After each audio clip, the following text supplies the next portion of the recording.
যে বিগত বৎসরগুলোতে যারা কন্টেম্পোরারি ইতিহাস লিখেছেন, বলেছেন, করেছেন, এর বেশিরভাগই হচ্ছে রাজনীতিবিদ। এবং এর মধ্যে বাংলাদেশের আপনার জুডিশিয়াল অর্থাৎ আমাদের জুডিশিয়ারিকে জড়িত করা হয়েছে। অর্থাৎ জুডিশিয়ারির মাধ্যমে পর্যন্ত বিগত দিনের ইতিহাস, যে শেখ মুজিবুর রহমান কি সাহেব ছিল, কি ছিল, তারপরে জিয়াউর রহমানের ঘোষণা বলা যাবে না, তারপরে তারেক রহমানের বক্তব্য দেওয়া যাবে না, এগুলো তো কোর্টের মাধ্যমে। আর ইতিহাস আর রাজনীতিবিদরা তারা ইতিহাসবিদ হয়ে গেছে।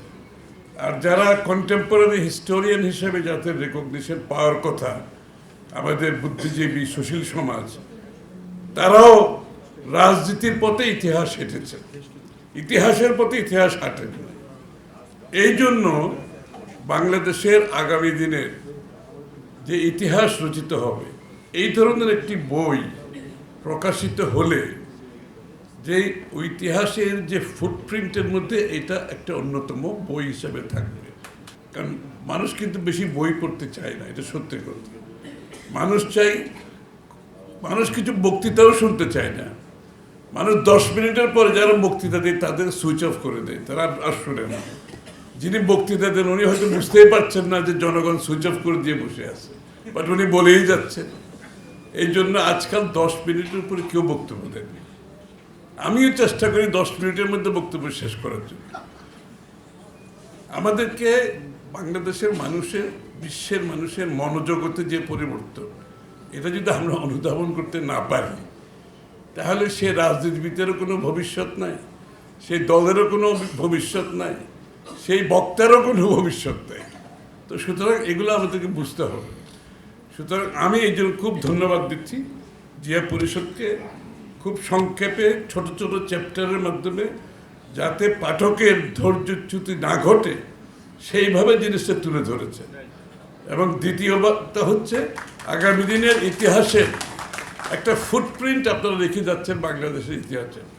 যখন ইতিহাস রিভিজিট করবে, কোনো ইতিহাস ফাইনাল না, কিন্তু যারা লিখে অনেকে মনে করেন শেখ মুজিবুর রহমানকে ওই যে দেবতা বানিয়ে দিয়েছেন, সেই ইতিহাস কিন্তু ফাইনাল ইতিহাস না। ইতিহাস অলওয়েজ রিভিজিট হয়, এবং রিভিজিট হয় সত্যের পরিপ্রেক্ষিতে। সুতরাং বাংলাদেশের ইতিহাস যখন রিভিজিট হবে, এরকম একটি প্রকাশনা অত্যন্ত গুরুত্বপূর্ণ। আমি জিয়া পরিষদকে আবারও ধন্যবাদ জানাচ্ছি এটার জন্য।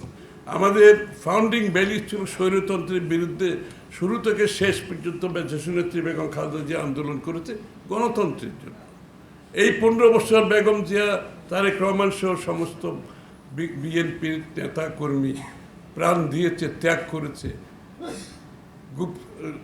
শিকার হয়েছে, গুম খুনের শিকার হয়েছে, মিথ্যা মামলার শিকার হয়েছে, পুলিশের হেফাজতে মৃত্যুবরণ করেছে, জেলখানায় চিকিৎসা না পেয়ে মৃত্যুবরণ করেছে আমাদের সামনে। আমরা যখন জেলে, চিকিৎসা না দিয়ে বিএনপির নেতা কর্মীদের হত্যা করা হয়েছে আমাদের প্রেজেন্সে, আমাদের উপস্থিতিতে। আমরাও যদি কোনো রোগে আক্রান্ত হতাম, আমরা কিন্তু মারা যেতাম জেলখানায়। আমাদেরকে চিকিৎসা দিত না ওরা। যেখানে বেগম জিয়াকে চিকিৎসা দেয় না, আমাকে কেন চিকিৎসা দেবে? এই অবস্থা থেকে আমরা একটা দল জ্বলে পুড়ে খাঁটি সোনায় পরিণত হয়েছে।